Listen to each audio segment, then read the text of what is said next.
Study IQ IAS, अब तैयारी हुई अफोर्डेबल। हेलो दोस्तों, नमस्कार। स्वागत है आप सभी का स्टडी IQ में। मैं हूं आपका दोस्त एजुकेटर दीपांशु सिंह। तो दोस्तों, इंडियन एयरफोर्स चीफ ने रिसेंटली एक बड़ा ही कंट्रोवर्शियल स्टेटमेंट दे दिया है। अब वो कंट्रोवर्शियल आप देख सकते हैं एक नजरिए से, बट उन्होंने एक्चुअली हाईलाइट की है some critical deficiencies in the Indian air force. और उन्होंने स्टेटमेंट दिया है कि इंडियन एयरफोर्स शायद एक फुल फ्रंटल वॉर के लिए रेडी नहीं है, चाहे वो चाइना और पाकिस्तान कंबाइंड हो।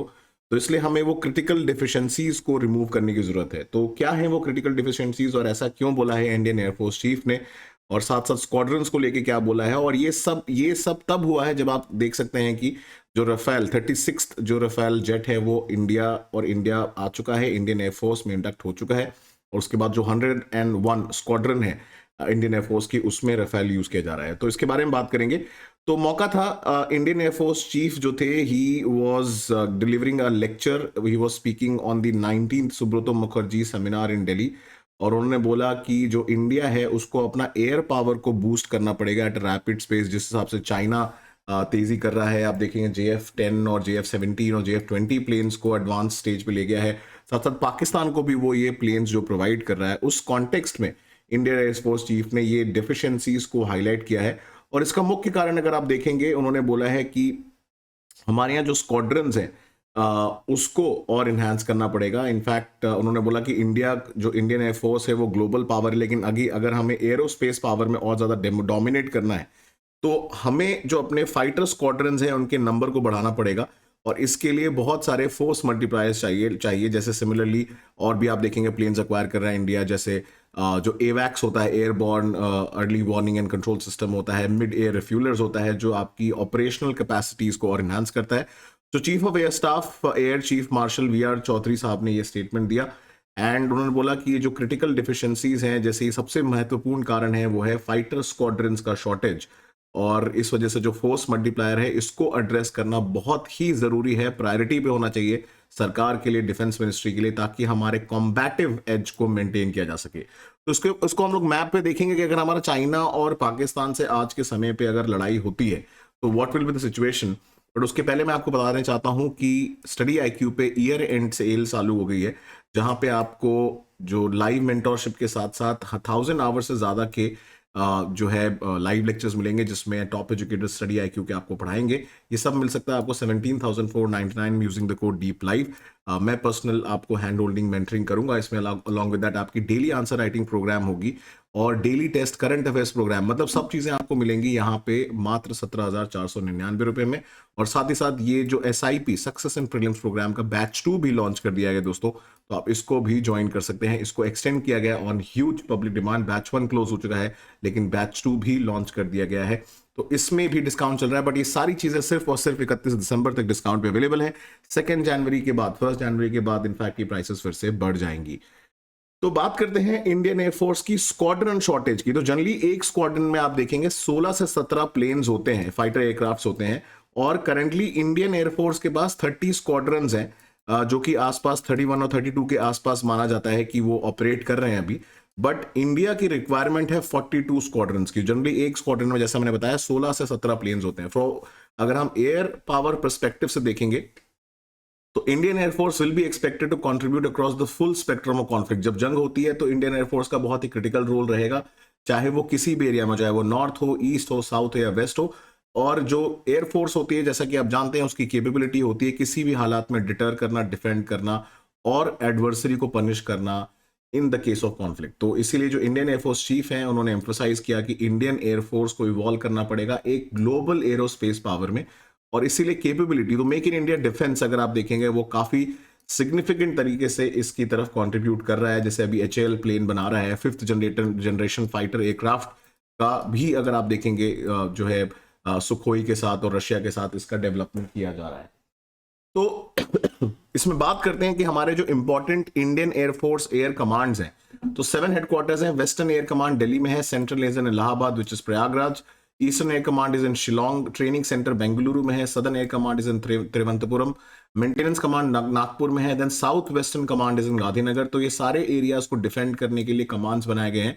और सबसे महत्वपूर्ण है इंडिया का Andaman and Nicobar, Sumatra island के जस्ट पास जो ग्रेट निकोबार आइलैंड्स है, वहां पे आप देखेंगे इंडिया का है ट्राई सर्विसेज कमांड। तो यहाँ नेवी, एयरफोर्स, आर्मी तीनों ही का ट्राई सर्विसेज कमांड है। One of the most significant tri services command, इकलौता ट्राई सर्विसेज कमांड है, और ये कॉम्बैटिव एज बनाने के लिए है, इंडियन ओशन रीजन में इंडिया के दबदबा को बनाने के लिए।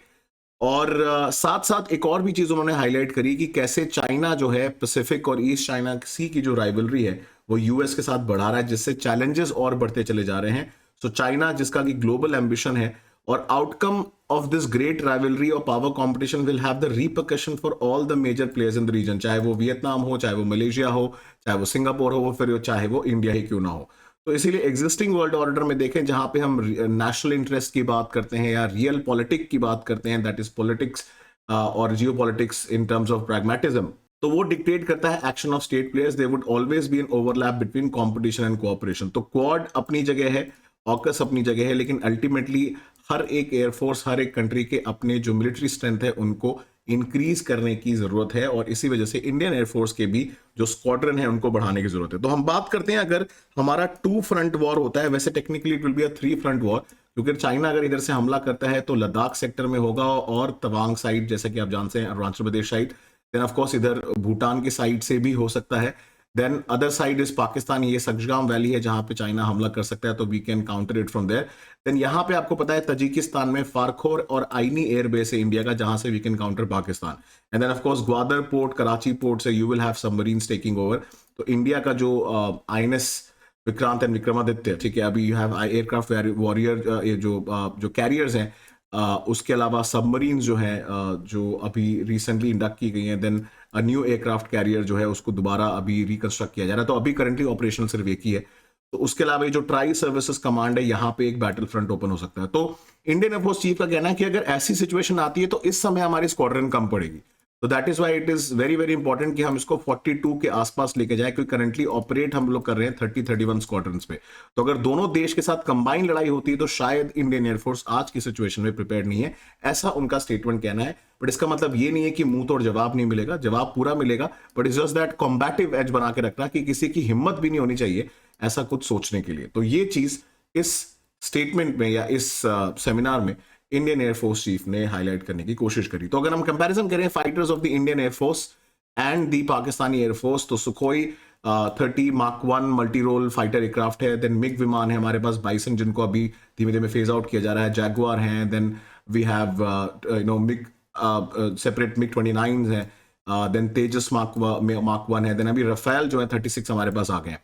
सिमिलरली अगर आप पाकिस्तान के पास देखेंगे F7 JF-17 which is one of the advance fighter aircraft, Mirage विमान है इनके पास, देन उसके अलावा F-16s भी हैं जो इनको अमेरिका ने दिए थे एक्चुअली में तालिबान से लड़ने के लिए, but they use it against India, and then of course J-10 जो चाइना ने इनको दिया हुआ। तो कंपैरिजन अगर आप करेंगे number of units of aircraft अभी भी इंडिया के पास ज्यादा है, but then when you compare it with China, तो चाइना और पाकिस्तान का कंबाइंड फोर्स जो है उसको एयरफोर्स, इंडियन एयरफोर्स को टैकल करने के लिए शायद थोड़ी डिफिकल्टी हो सकती है when it is at the combative level. तो जैसा कि आप जानते हैं रिसेंटली रफेल का 36th प्लेन, जो डसॉ एविएशन का रफेल प्लेन है जिसको इंडिया ने खरीदा है, और 36 प्लेन्स अक्वायर होने थे, 36 प्लेन जो है आ चुके हैं, और उसके बाद हमारी जो एयरफोर्स पावर है और ज्यादा उसको सिग्निफिकेंट बूस्ट मिला है। But then the question remains that we need to quickly enhance our air force squadrons.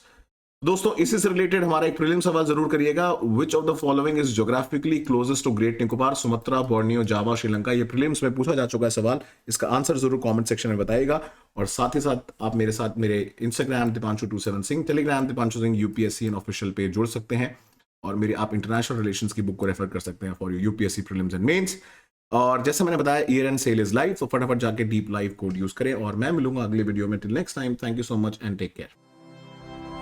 Study IQ IAS, अब तैयारी हुई अफोर्डेबल।